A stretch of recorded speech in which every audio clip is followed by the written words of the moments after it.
Ustadz mana ustadz yang lebih mulia ketika kita melaksanakan sholat sunat? Bukan waktu duha, Pak. Bukan waktu fajar, bukan waktu nahar. Tapi yang mulia itu adalah waktu malam, Pak.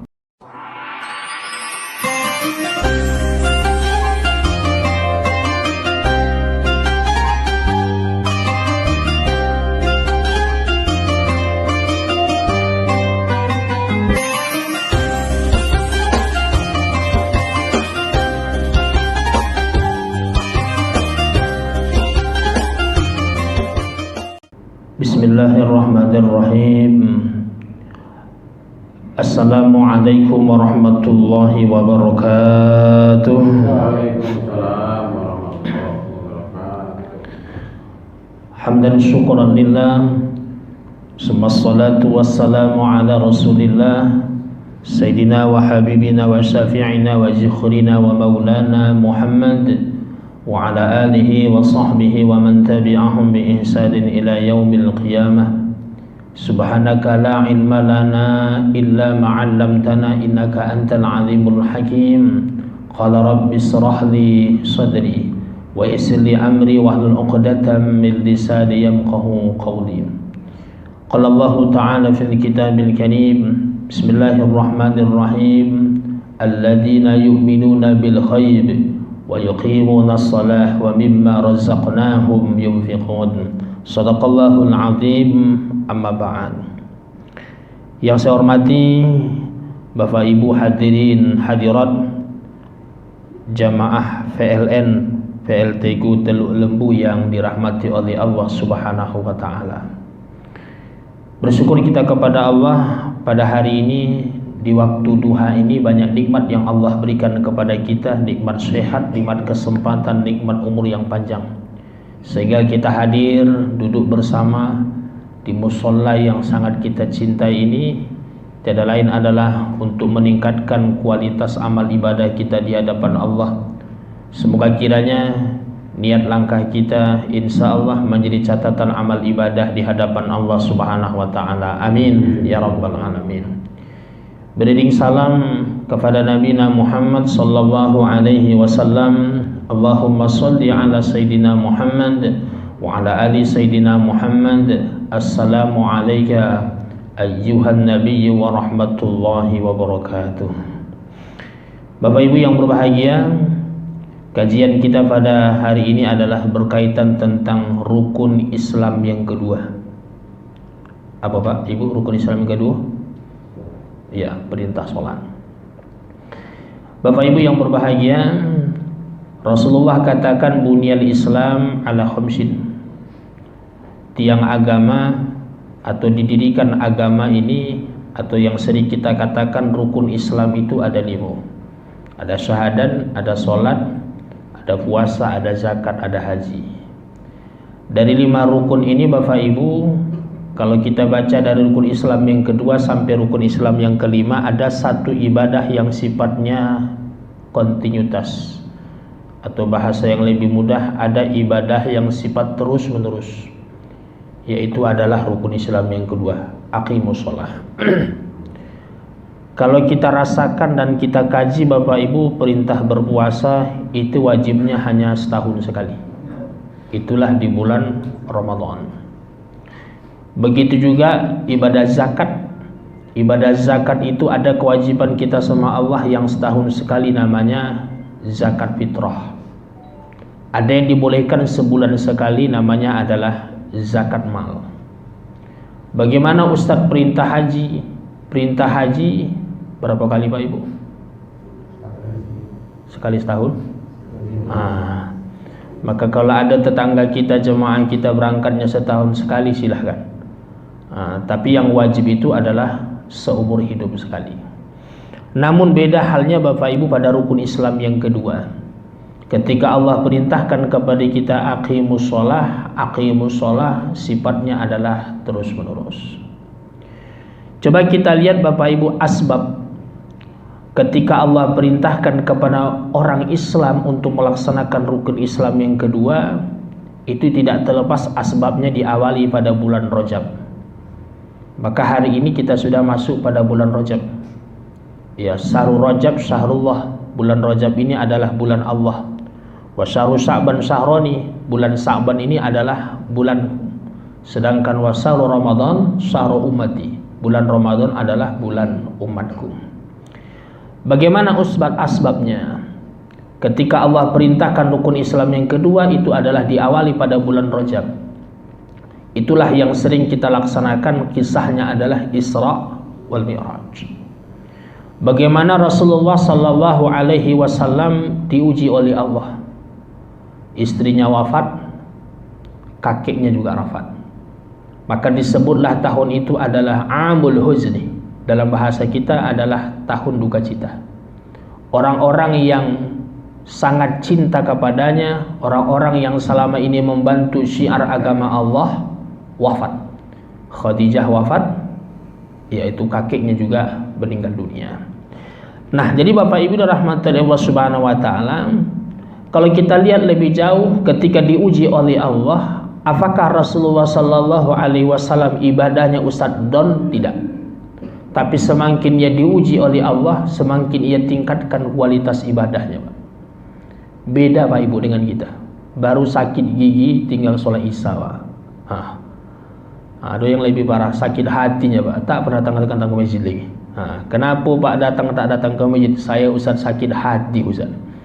Rupanya Bapak Ibu rahmatullahi Allah Subhanahu wa taala, Rasulullah semakin ia diuji oleh Allah, semakin ia tingkatkan amal ibadahnya. Maka ketika ia terus meningkatkan amal ibadahnya, maka Allah berikan hadiah. Itulah hadiah yang paling besar, Isra wal Mi'raj. Maka dari kisah itu loh Bapak Ibu, maka Allah perintahkan kepada kita, dan Allah turunkan rukun Islam yang kedua, itulah perintah ibadah sholat. Nah, jadi Bapak Ibu rahmatullahi subhanahu wa ta'ala, coba kita lihat Bapak Ibu ibadah sholatnya. Ibadah sholat ini Bapak Ibu, ya, ibadah yang tidak ada putusnya. Ketika kita sakit, tetap diperintahkan oleh Allah untuk sholat. Ya, malah ada dispennya, rukhsahnya, keringanannya. Ya, ketika kita tak mampu berdiri, ya duduk. Duduknya duduk bagaimana saja silahkan. Mau duduk Pak Haji boleh, mau duduk siapa saja silahkan. Jadi boleh duduk. Jadi ketika ia tidak sanggup, ia duduk, berbaring, Pak. Kalau tak sanggup lagi ia berbaring, apa lagi Pak? Ya, isyarat. Ada jamaah tuh disolatkan Ustaz. Kecopek kali mati nampak kan. Jadi isyarat. Jadi ditelitilah Bapak Ibu, dari ujung rambut sampai ke bawah, yang paling mudah tergerak itu hanya dua. Yang pertama adalah mata. Maka sering kita nisbahkan dengan kalimat isyarat mata. Baru yang kedua, mana Ustadz yang lebih mudah kita gerakkan nih Pak? Jadi kaki. Tapi kalau dari ujung rambut sampai ke bawah tak ada lagi yang bisa tergerak-gerak. Baru yang terakhir Bapak Ibu, sama-sama kita sholatkan. Ustadz, saya Ustadz tugasnya ke Dumai, saya Ustadz tugasnya ke Rengan, saya Ustadz tugasnya ke Timbilahan. Apakah Ustadz saya dianjurkan untuk melaksanakan rukun Islam yang kedua? Tetap Bapak Ibu sholat. Tapi Masya Allah Bapak Ibu, Islam tidak menyempitkan Pak Ibu, tetapi ia berikan keluasan. Mana Ustadz keluasannya? Ada jamak, ada qasar. Jamak dalam bahasa kita menghimpunkan, sedangkan qasar artinya adalah yang ia ringkas. Yang mana Ustadz yang boleh dijamak? Zuhur asar, asar zuhur, maghrib isya, isya maghrib. Ini Bapak Ibu menghimpunkan. Mana Ustadz yang boleh diqasar, yang boleh dipendek? Yang 4 rakaat menjadi 2 Pak.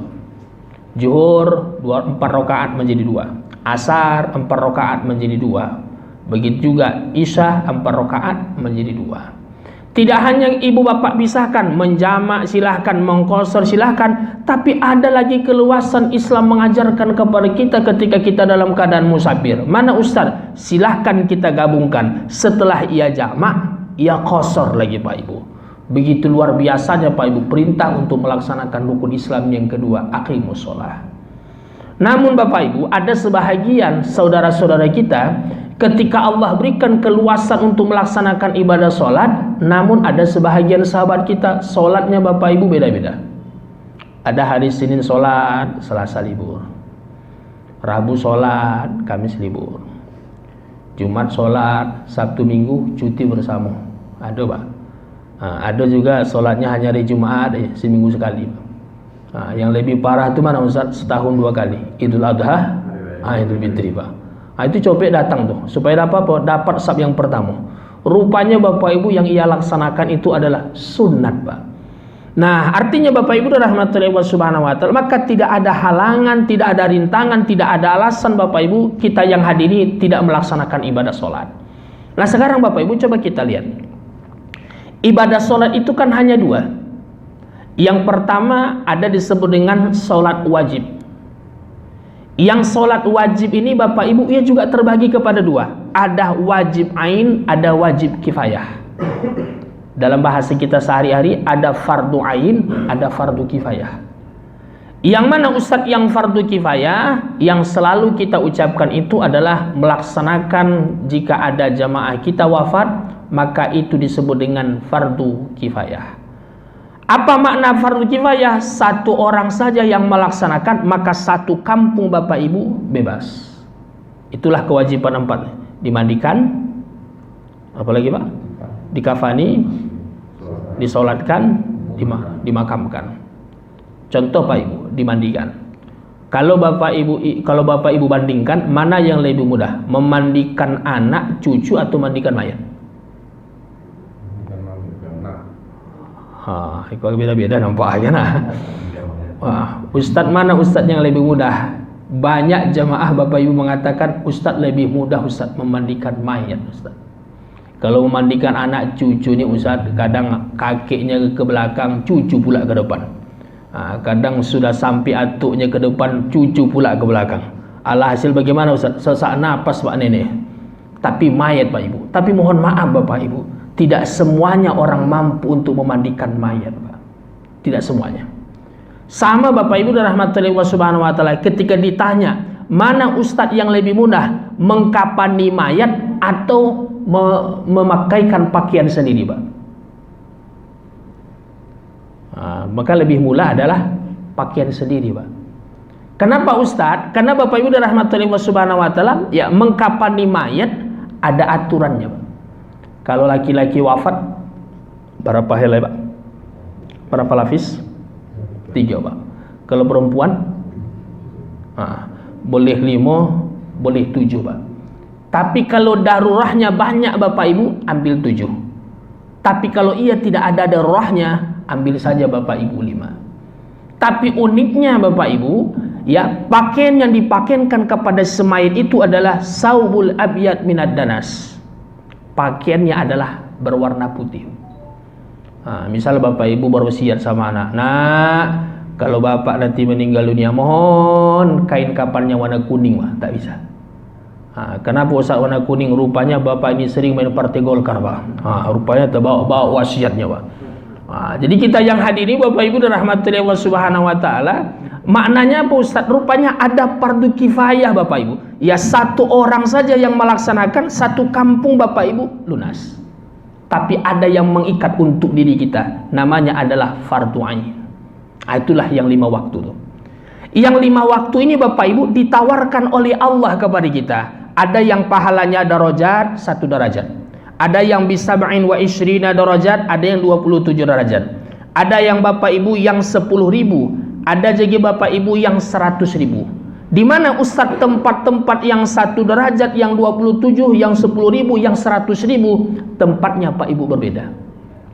Kalau 1 derajat, itulah di rumah. Dalam bahasa orang menafsirkan derajat itu adalah banyak maknanya. Tapi kita yang memaknakan supaya lebih mudah, kita hitung Pak Ibu, ada 1 pahala. Ketika kita sholat di masjid, 27 Pak. Ketika kita sholat di Masjid Nabawi, 10.000. Ketika kita sholat di Masjidil Haram, 100.000 Pak. Contoh Pak Ibu, jika ada orang yang menawarkan kepada kita, ada 1, ada 27, kira-kira yang kita pilih yang mana Pak? Jelas 27 Pak. Nah, artinya Bapak Ibu dan rahmatullahi subhanahu wa ta'ala, sayang ketika kita yang hadir hari ini Bapak Ibu sholatnya di rumah, 5 waktu di rumah saja, berarti ya baru sampai dapat 5 Pak. Tetapi ketika yang 5 itu Bapak Ibu ya sholat di masjid, 5 kali 27. Berapa? Ada kalkulator Pak Ibu. Nah, ini Pak. Nah, jadi artinya Bapak Ibu rahmatullahi wa subhanahu wa ta'ala, ini kan memberikan motivasi kepada kita. Nah, ada Bapak Ibu jemaah ya umurnya 81 tahun. Hampir setiap malam itu Bapak Ibu ia mengaji dari masjid ke masjid. Minggu malam Senin di masjid A, Senin malam Selasa masjid B, Selasa malam Rabu masjid C, sampai Bapak Ibu malam Ahad dari masjid ke masjid. Ya, subuhnya Bapak Ibu ya tinggal di Jalan Taskurun, Garuda Taskurun. Ya, subuhnya terkadang Bapak Ibu datang ke Masjid Nurul Yakin yang di apa namanya? Sail Pak Ibu. Ya, hampir setiap subuh. Saya tanya, Pak Haji, apa yang didapatkan dari hal yang seperti itu Pak Haji? Apa kata Pak Haji? Saya dapatkan ada satu nikmat adalah nikmat sehat. Nah, jadi Bapak Ibu rahmatullahi subhanahu wa ta'ala, rupanya semakin kita sering ngaji, semakin kita sering Bapak Ibu melaksanakan ibadah sholat dari masjid ke masjid, ada nikmat yang sangat luar biasa yang diberikan oleh Allah kepada kita. Itulah nikmat sehat. Itu yang sering kita mengaji Bapak Ibu. Kalau Bapak Ibu baca juz yang ke-30 surah An-Naba. Jadi ketika Allah turunkan ayat ini Bapak Ibu kan ada asbab nuzulnya. Apa bahasa kita asbab nuzulnya? Sebab ayat ini turun. Dikisahkan Bapak Ibu ada seorang sahabat Nabi yang kedua matanya buta Pak. Saya yakin Bapak Ibu pernah mendengar. Adalah Abdullah bin Maktum. Ketika itu kan datang ke rumah Rasulullah. Ya Rasul, mata saya ini buta ya Rasulullah. Apakah saya dianjurkan sholat berjamaah ke masjid ya Rasulullah? Kata yang buta tadi, ya kata Rasulullah, ya kata Rasulullah, dengar tak panggilan Bilal bin Rabah? Ya kalau bahasa kita sekarang, dengar tak panggilan azan? Karena yang pertama sekali mengumandangkan azan itu adalah Bilal bin Rabah. Ya kalau Bapak Ibu baca kisahnya, rupanya warna kulit Bilal bin Rabah ini dari ujung rambut sampai ke bawah semua hitam, satu yang putih. Apanya Pak? Giginya Pak. Jadi kalau senyum hanya nampak giginya yang putih Pak. Tapi kalau tak senyum Pak Ibu, dari ujung rambut sampai ke bawah semua hitam Pak. Tapi masya Allah Pak Ibu, apa kata yang buta tadi yang bernama Abdullah bin Maktum? Asmi ya Rasul, saya dengar ya Rasulullah. Silahkan sholat ke masjid Pak. Orang buta Pak diperintahkan oleh Rasulullah untuk sholatnya adalah ke masjid. Maka ia coba pada subuh yang pertama ia pun jalan kaki. Bismillahirrahmanirrahim. Allah la haula wala quwata illa billahil aliyil azim. Berjalan Pak Ibu Abdullah bin Maktum. Namun Bapak Ibu, separuh perjalanan Abdullah bin Maktum tadi mau sampai ke masjid, yang buta tadi Bapak Ibu terjatuh Pak. Misal Bapak Ibu berangkat dari rumah menuju masjid jalan kaki, berjalan terjatuh Pak. Kira-kira lanjut ke masjid atau mundur pulang ke rumah? Paling-paling ada juga sebahagian jemaah Ustadz melihat jatuhnya Ustadz. Tapi masya Allah seorang Abdullah bin Maktum yang ia tidak tahu bagaimana bentuk jatuhnya, ia lanjut ke masjid. Namun sampai di masjid masbuk. Yang ketiga itu adalah yang imam Rasulullah.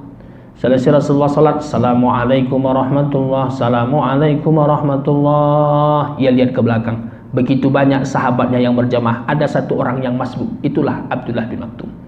Selesai salat Abdullah bin Maktum panggil Rasulullah. Hayyan kata Rasulullah. Mari. Datang Pak Ibu Abdullah bin Maktum. Ketika datang apa kata Rasulullah? Wahai sahabatku Abdullah bin Maktum, kenapa masbuk? Apa kata yang buta tadi yang bernama Abdullah bin Maktum? Ya Rasul, tadi ya Rasulullah waktu saya jalan kaki menuju masjid ingin berjamaah denganmu ya Rasulullah, saya tadi terjatuh ya Rasulullah. Misal Pak Ibu, ada orang kita lihat di jalan Sudirman ini orang terjatuh. Kira-kira yang pertama sekali kita ucapkan kalimat apa Pak? Kalau ada jemaah kita meninggal dunia, innalillahi wa inna ilaihi rajiun. Kalau ada sahabat kita sakit, kurang-kurang yakin nampak innalillahi kan?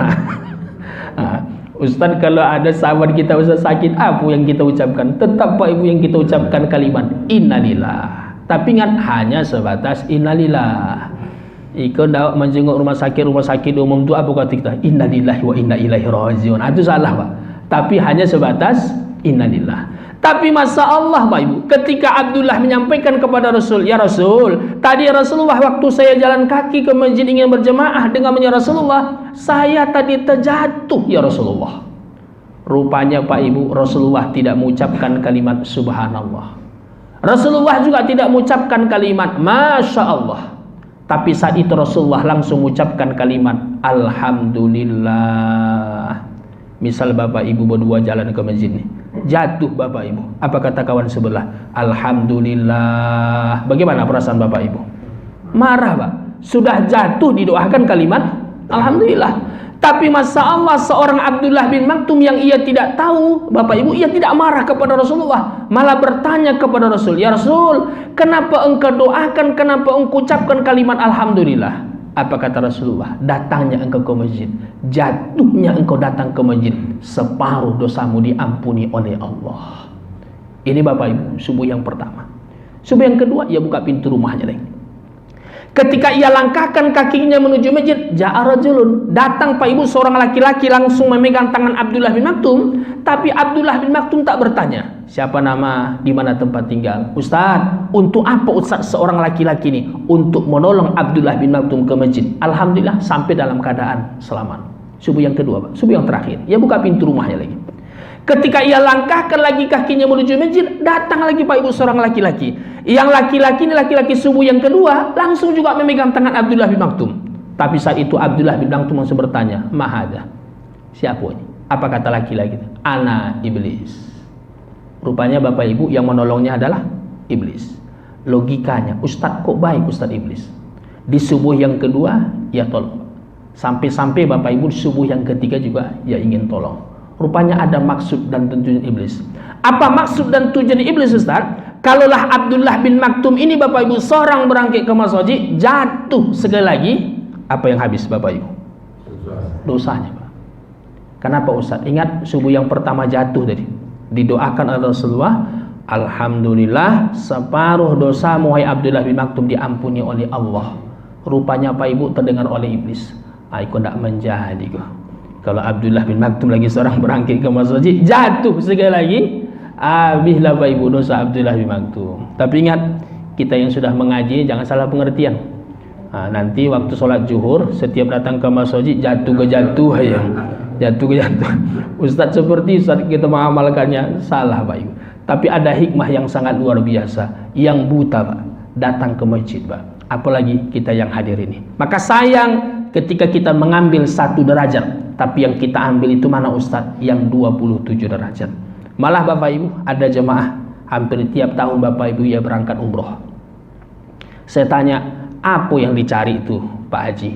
Yang saya cari adalah sholat 5 waktunya Ustadz. Ya ambil 10 malam yang terakhir di bulan suci Ramadan. Nah maka kita yang mengaji ini Bapak Ibu, walaupun Allah belum izinkan untuk sholat di Masjid Nabawi, belum Allah izinkan sholat di Masjidil Haram, tapi paling tidaknya kita ambil yang bisab'in wa isyrina derajat. Yang kita ambil itu adalah yang 27 derajat. Nah jadi Bapak Ibu yang berbahagia rahmatullahi Allah subhanahu wa ta'ala, ini adalah ibadah wajib, ada wajib kifayah, ada wajib ain. Wajib kifayah tadi 1 orang yang melaksanakan 1 kampung Pak Ibu selesai. Tapi beda halnya dengan fardu ain. Fardu ain itu adalah sudah melekat Pak Ibu pada diri kita. Sampai-sampai Bapak Ibu melekatnya pada diri kita, kita doa sama Allah juga bentuknya munfarid, bentuknya adalah untuk diri sendiri. Contoh Pak Ibu, kita duduk di antara 2 sujud. Apa doanya Pak Ibu? Rabbighfirli. Lihat Pak Ibu kalimatnya, Rabbighfirli. Ya Tuhanku ampuni aku Pak. Warhamni, berikan kasih sayang kepadaku.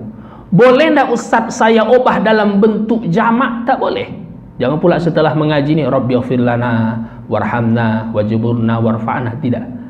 Kenapa Ustaz? Karena itu adalah hadiah yang paling istimewa yang diberikan oleh Allah kepada kita, hanya untuk diri sendiri. Di mana Ustaz? Ketika kita melaksanakan ibadah sholat Pak Ibu. Maka ini yang pertama, ada ibadah sholat yang tingkatan sholatnya adalah disebut dengan fardu kifayah dengan fardu ain. 1 Pak Ibu. Yang kedua, mana lagi Ustadz ibadah sholat? Yang kedua Bapak Ibu adalah sholat sunat, dalam bahasa kita sholat maktubah.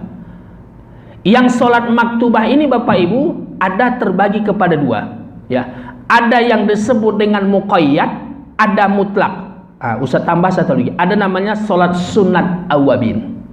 Nah coba kita lihat Pak Ibu perbedaannya dan bagaimana kaifiatnya pelaksanaan.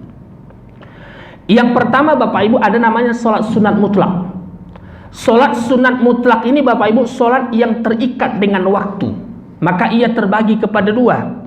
Ada yang muakkad, ada yang khairu muakkad.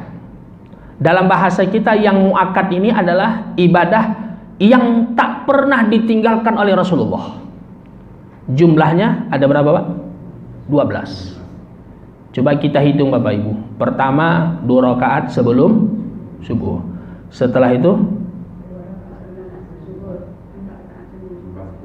kok beda-beda nampaknya kan? 4 rakaat sebelum zuhur, 2 rakaat setelah zuhur. Setelah itu 2 rakaat setelah maghrib, 2 rakaat setelah isya Pak. Jumlahnya ada 12 rakaat. Ini Bapak Ibu yang muakkad. Yang muakkad ini dalam bahasa kita ibadah yang tak pernah ditinggalkan oleh Rasulullah. Maka satu di antaranya Bapak Ibu, kalau kita lihat ya, derajat yang muakkad itu yang paling tinggi itu adalah salat sunat qabliyah subuh. Khairu minad dunya wa ma fiha. Lebih baik dunia dan seisinya, Pak. Maka beruntung Bapak Ibu tadi subuh melaksanakan qabliyah subuh. Ada juga yang mengatakan sholat sunat fajar, silahkan. Tapi sholat sunat fajar itu jangan Bapak Ibu laksanakan sebelum azan, tidak. Tetapi ia adalah sama dengan kedudukannya qabliyah subuh. Maka khairu minad dunya wa ma fiha, lebih baik dunia dan seisinya. Maka ada tetangga kita rajin ke Thailand, rajin ke Singapura, rajin ke Malaysia, rajin ke Brunei, kecil Pak. Mana ustaz bandingannya? Hanya kita laksanakan salat sunat qabliyah subuh 2 rakaat. Lebih baik dunia dan seisinya Pak. Maka ini kita rutinitas ya Pak. Ini adalah sholat sunat yang muakkad. Beda halnya Bapak Ibu, ada sholat sunat yang khairu muakkad. Dalam bahasa kita khairu muakkad ini adalah yang jarang dikerjakan oleh Rasulullah. Pernah dikerjakan tapi jarang. Mana Ustadz? Yang pertama adalah 2 rakaat sebelum asar, 2 rakaat sebelum maghrib, 2 rakaat sebelum isya. Ini adalah khairu muakkad.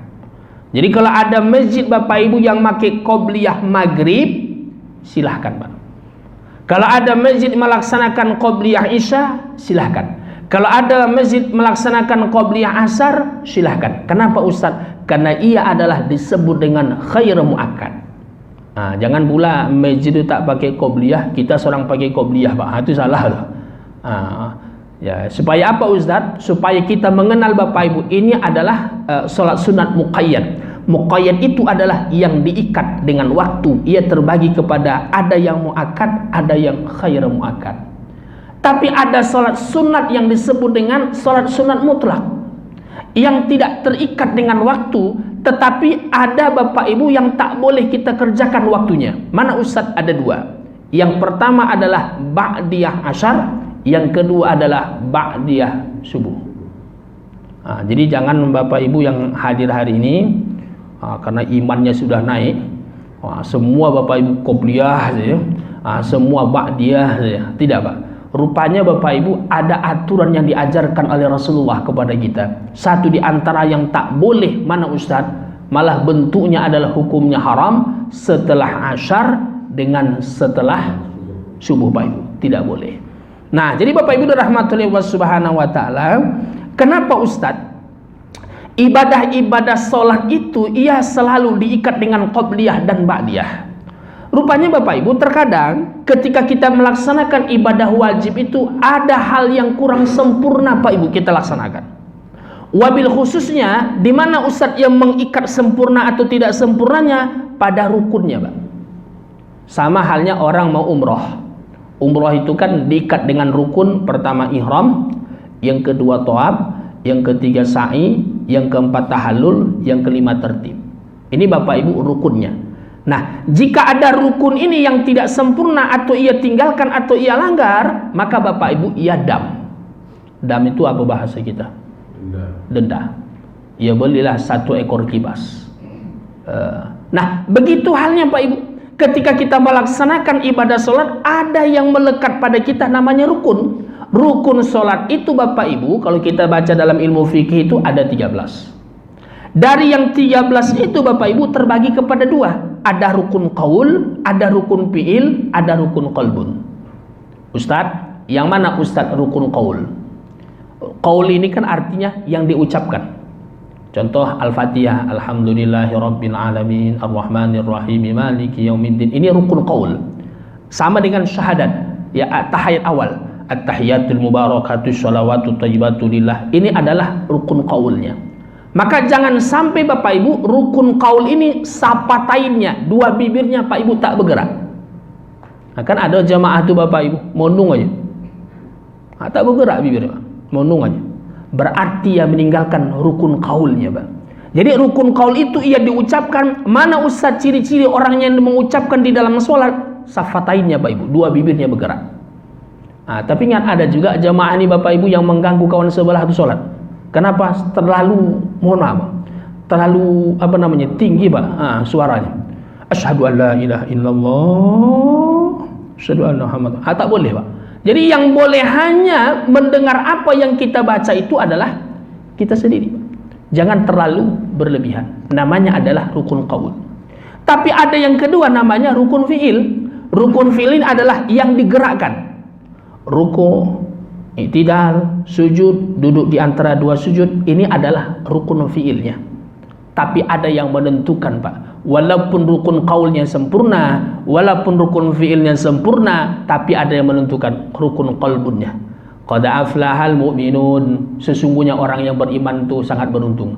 Alladzina hum fi salatihim khashi'un, salatnya dalam keadaan khusyuk. Di mana Ustaz letaknya dalam keadaan khusyuk? Itulah yang disebut dengan rukun qalbunnya, rukun yang ada di dalam hatinya. Maka sangat sempurna kita yang hadir ini Bapak Ibu, wajibnya ia kerjakan, qobliyah dan ba'diyahnya Pak Ibu ia laksanakan. Nah, bagaimana Ustadz dengan sholat-sholat sunat yang lain? Coba Bapak Ibu ingat. Jadi ketika kita yang hadir ini ingin melaksanakan sholat sunat, Bapak Ibu hanya melihat jam. Jadi setiap waktu berubah, maka ada sholat sunat yang melekat dengan waktu Pak. Contoh Bapak Ibu, masuk waktu fajar namanya sholat sunat fajar. Masuk waktu duha ada sholat duha. Masuk waktu nahar ada qobliyah zuhur. Masuk waktu lail ada namanya qiyamul lail. Nah ini Bapak Ibu. Nah sekarang dari jalan waktu yang selalu berubah ada sholat-sholat sunat yang Ustadz mana Ustadz yang lebih mulia ketika kita melaksanakan sholat sunat? Bukan waktu duha Pak, bukan waktu fajar, bukan waktu nahar, tapi yang mulia itu adalah waktu malam Pak. Insya Allah Bapak Ibu yang hadir nih banyak yang melaksanakan qiyamul lail Pak. Ya Pak Ibu, alhamdulillah. Yang iyo ndak juga nampak kan. Nah, jadi Bapak Ibu yang berbahagia, lihat tadi bandingannya. Ada sholat sunat fajar lebih baik dunia dan seisinya. Duha Allah bukakan pintu rezeki. Di nahar yassir lana la tu'assir alaina. Semuanya Pak Ibu ada keistimewaan, tapi ada sebuah keistimewaan yang paling tinggi di mana Ustaz? Qiyamul lail, Pak. Nah, kenapa Ustaz dengan qiyamul lail? Coba Bapak Ibu ingat. Lail itu kan artinya malam. Satu-satunya Bapak Ibu, ya, ibadah yang paling banyak sejarah yang diterangkan oleh Allah dalam Al-Quran itu adalah malam. Contoh Pak Ibu, kisah Isra wal Mi'raj. Kapan Ustaz? Kapan Bu Allah jemput Rasulullah? Malam. Bi'abdihi lailan. Nanti masuk Ramadan ada yang disebut dengan malam kemuliaan. Itulah yang disebut dengan Lailatul Qadar Pak. Turunnya Al-Quran Allah turunkan Bapak Ibu adalah malam hari Pak. Sampai-sampai 114 surah dalam Al-Quran, dari Al-Fatihah sampai dengan surah An-Nas, ada satu yang Allah tempelkan surahnya adalah surah malam. Itulah yang disebut dengan surah Al-Lail. Ya, begitu juga Bapak Ibu hal-hal yang paling unik. Ya, kita Bapak Ibu diumumkan tetap tengah malam Pak. Kalau Bapak Ibu baca, apa tuh undang-undang omnibus diumumkan tengah malam Pak Ibu. Dan lain-lain lah. Artinya Bapak Ibu rahmatullahi wa subhanahu wa ta'ala, begitu luar biasanya Pak Ibu malam. Maka kita yang sudah mengaji ini Bapak Ibu tidak salah. Kita ambil paket sholat sunatnya. Dari mana Ustadz? Yang pertama sholat sunat wudu. Ya, Ini Pak Ibu paketnya. Pertama sholat sunnah dulu. Dikisahkan Pak Ibu, ya, Rasulullah Shallallahu Alaihi Wasallam mendengar sandal Bilal bin Rabah. Ketika itu Rasulullah panggil Bilal, Bilal, saya mendengar ada sandalmu di dalam surga. Ketika itu Rasul bertanya, wahai Bilal, apa amaliyah yang tak pernah engkau putus? Kata Bilal, adalah sholat sunat wudu. Maka ibu wafa yang hadir hari ini, setiap hari silahkan melaksanakan sholat sunat wudu. Wabil khususnya malam hari. Dua, Pak. Yang kedua, mana Ustaz sholat sunat yang harus saya kerjakan? Yang kedua, sholat sunat taubat. Pertama tadi adalah sholat sunat wudu 2 rakaat. Yang kedua sholat sunat taubat. Usolli sunat taubat rakaataini lillahi ta'ala. Sengaja aku sholat sunat taubat 2 rakaat menghadap kiblat karena Allah Ta'ala. Allahu Akbar. Apa Ustaz ayatnya? Ayat pertama adalah surah Al-Kafirun. Nah, sedangkan rakaat yang kedua surah langganan kita. Surah apa Pak Ibu? Kok kompak nampak kan? Surah Al-Ikhlas. 2 Pak. Yang ketiga baru kita tahajud Pak. Boleh 2, boleh 4, boleh 6, boleh 8, silahkan Pak. Baru yang keempat sholat sunat hajat 2 rakaat. Baru yang terakhir sholat sunat witir 3 rakaat. Jadi kalau kita gabungkan Bapak Ibu dua-dua, sholat sunat witirnya 2 rakaat, sholat sunat taubatnya 2 rakaat, sholat sunat tahajudnya 2 rakaat, sholat sunat hajatnya 2 rakaat, sholat sunat witirnya 3 rakaat, berarti berapa jumlahnya Pak? 11 rakaat. Bisa ulangi.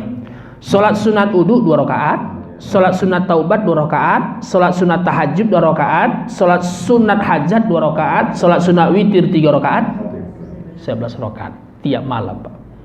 Maqamam mahmudah, tempatnya Pak Ibu pasti terpuji Pak. Maka Bapak Ibu yang dirahmati oleh Allah Subhanahu wa taala, ini paket kita untuk melaksanakan qiyamul lailnya. Nah, supaya apa Ustadz? Supaya Bapak Ibu antara sholat sunat muqayyad dengan sholat sunat mutlak Bapak Ibu ia berjalan. Ini Bapak Ibu sholat sunatnya. Tapi ada yang ketiga Pak Ibu. Namanya adalah sholat sunat awabin. Jadi kalau Bapak Ibu baca ya dalam fikih sunnah, ya kitab fikih sunnah, dijelaskan Bapak Ibu sholat sunat awabin ini pertama adalah waktunya antara maghrib dengan isya. Nah ini Pak, maghrib dengan isya. Apa beda Ustadz dengan sholat sunat taubat? Sholat sunat taubat kapan saja Pak Ibu silahkan. Kapan saja silahkan. Kecuali tadi adalah setelah asar dengan setelah subuh. Tapi kalau sunat awabin, sengaja aku sholat sunat awabin 2 rakaat menghadap kiblat karena Allah Ta'ala. Allahu Akbar. Waktunya maghrib ke isya. Ini Bapak Ibu sholat awabin. Nah, setelah Bapak Ibu takbir, kita baca doa iftitah. Allahumma ba'id boleh, Allahu Akbar kabiro silahkan. Setelah Bapak Ibu doa iftitah, kita baca Al-Fatihah. Nah, di sini Pak Ibu, setelah baca Fatihah, pertama baca surah Al-Ikhlas 6 kali. Baca Al-Falaq 1 kali, baca An-Nas 1 kali. Ini rakaat yang pertama. Bagaimana Ustadz dengan rakaat yang kedua? Sama halnya di rakaat yang pertama. Jadi setelah 2 rakaat, Assalamualaikum warahmatullahi wabarakatuh, Assalamualaikum warahmatullahi, Bapak Ibu naik lagi. Kenapa Ustaz? Karena jumlah sholat sunat awabin itu berapa jumlahnya Pak? 6 rakaat. Nah, jadi 2 rakaat, 2 rakaat, 2 rakaat. Nah, supaya apa Ustaz? Karena Bapak Ibu, sholat sunat taubat adalah sholat sunat kapan saja. Misal kita merasa bersalah di hadapan Allah hari ini, silakan sholat sunat taubat. Tapi kalau sunat awabin Bapak Ibu, kapan, di mana, walaupun lama, walaupun sebentar, walaupun saat itu Bapak Ibu, itulah ungkapan diri kita Bapak Ibu, mengaku pribadi ini punya salah di hadapan Allah. Karena Ustadz Bapak Ibu yang hadir ini, kulul insan al khata'un wal insan. Setiap manusia ini punya salah Pak. Ustadz punya salah, Bapak Ibu yang hadir ini juga punya salah. Namun Bapak Ibu, ada kesalahan waktu kita ini yang bertaubat. Ya, man atat arba'una sanawat, siapa yang manusia yang sudahnya berumur 40 tahun, yang 40 tahun tak berubah maksiatnya, fal yatahajjar ilan nar, campakkannya ke api neraka. Rupanya Bapak Ibu batas kita ini umur 40. Nah, maka unik Pak 40 nih. Maka kalau Bapak Ibu baca bagaimana gelar Nabi Muhammad, ada gelar Al-Amin, ada gelar Habibullah, ada gelar Al-Mustafa. Ini Bapak Ibu umur yang di bawah 39 tahun. Tapi gelar yang melekat pada diri Muhammad yang paling tertinggi itu adalah ketika Nabi Muhammad berumur arba'una sanawat, umur 40 tahun. Mana ustadz gelarnya? Itulah diangkat menjadi Rasulullah. Maka begitu uniknya Pak Ibu angka 40. Maka kita yang hadiri Bapak Ibu rahmatullahi subhanahu wa taala, apalagi di bulan Rajab nih. Ya, bulan Rajab ini dalam bahasa kita bulan kita menanam, Pak. Kapan ustadz kita rawat tanaman nih? Di bulan Sya'ban. Kapan ustadz kita manennya? Nanti di bulan Ramadan, Pak. Nah, jadi Rajab kita nanam, Sya'ban kita Pak? Merawat, sedangkan Ramadan kita akan memanen. Pertanyaan ustadz, ada enggak setiap yang kita tanam langsung berbuah? Tak ada, Pak. Kata jamaah, ada ustadz yang paling cepat. Apa namanya itu? 3 hari langsung bisa manen. Apa namanya, Pak? Aduh, apa namanya? Kecil ya, ditanam berpucuk dia langsung. Toge. Jadi banyak penelitian Bapak Ibu, rupanya yang paling mudah manen itu adalah toge, 3 hari. Kalau orang nanam sawit paling lama buah sampai tahun, 5 tahun, Pak. Itu pun baru buah pasir. Ada tetangga Bapak Ibu nanam kangkung, Pak. Kangkung yang timbul itu diserak, Pak Ibu. Saya tanya, Mbak, ini manennya berapa hari? 28 sampai 29 hari, Pak. Ada pula tetangga nanam jagung. Berapa manen? 3 bulan, Pak Ibu. Artinya Bapak Ibu, tidak ada yang kita tanam itu Bapak Ibu langsung dapat hasil, tidak ada, Pak. Sama Bapak Ibu. Bapak Ibu sedekah hari ini jangan mengharap minggu nih Pak Ibu dibalas oleh Allah. Salah, Pak. Kan ada jamaah tuh, saya usaha banyak bersedekah tiap hari, tapi tak ada balasan-balasan. Giku aja Ustaz. Kawan sebelah tuh tak ada sedekah, sehat aja Ustaz, kaya saja. Bukan Pak Ibu, tapi balasan yang dibalas oleh Allah Subhanahu wa taala kepada kita. Kalaupun Allah belum balas Pak Ibu di dunia, pasti Allah akan balas Pak Ibu nanti di kehidupan di akhirat. Maka bulan Rajab ini Bapak Ibu kita tanam, nanti di bulan Sya'ban ya kita rawat, sedangkan di bulan Ramadan kita akan manen. Apa maknanya Ustaz? Rupanya Bapak Ibu di bulan Rajab ini berkaitan dengan sholat sunan awabin, maka iringi dengan kalimat istighfar. Jadi istighfar itu kan amalan rutinitas. Maka kalau Bapak Ibu baca bagaimana Rasulullah sehari semalam 1000 kali Pak Ibu istighfarnya. Rasul maksum, ia terhindar dari dosa. Tapi Masya Allah Bapak Ibu istighfarnya sehari semalam 1000 kali. Insya Allah Bapak Ibu yang hadir ini ada yang istighfarnya 1000 ada, Pak? Kok kompak nampak ya. Jadi setelah mengaji ini Bapak Ibu tak salah. Astagfirullahaladzim boleh. Supaya apa Ustaz? Supaya hidup ini Bapak Ibu seimbang. Ada orang yang sehat rohaninya tapi tak sehat jasmaninya. Ada orang yang sehat jasmaninya tapi rohaninya tak sehat. Tapi yang baik itu mana Ustaz? Sehat jasmaninya, sehat rohaninya. Di mana Ustaz kekuatannya? Satu di antaranya adalah perbanyak kalimat istighfar nih, Pak. Nah, maka dari itu Bapak Ibu rahmatullahi subhanahu wa taala, inilah yang kita bahas berkaitan tentang sholat. Ada sholat yang wajib, ada yang sholat sunat. Mari Bapak Ibu sama-sama kita laksanakan. Supaya apa Ustaz? Karena amal yang paling utama dihisab oleh Allah bukan puasa, Pak, bukan zakat, bukan haji, bukan umroh. Tetapi amal yang paling utama dihisab oleh Allah adalah amal ibadah sholat kita. Mari sama-sama kita tertibkan, mari sama-sama kita perbanyak, dan mari sama-sama kita sempurnakan ibadah sholat kita. Insya Allah kita akan memperoleh sa'idun fid dunya wa sa'idun fil akhirah. Bahagia kita di dunia, bahagia pula kita di hari akhirat. Amin ya rabbal alamin. Saudara-saudara Bapak Ibu, ini saja kajian kita pada hari ini. Sebelum saya tutup, ada yang perlu dipertanyakan? Silahkan Bapak Ibu. Tanya, iya Pak Haji. Yang pahala 27 tadi itu antara masjid atau musola itu, ini kan musola. Iya. Ya. Kalau kita baca Bapak Ibu, ada memang beberapa penamaan di Indonesia ini Bapak Ibu tempat ibadah.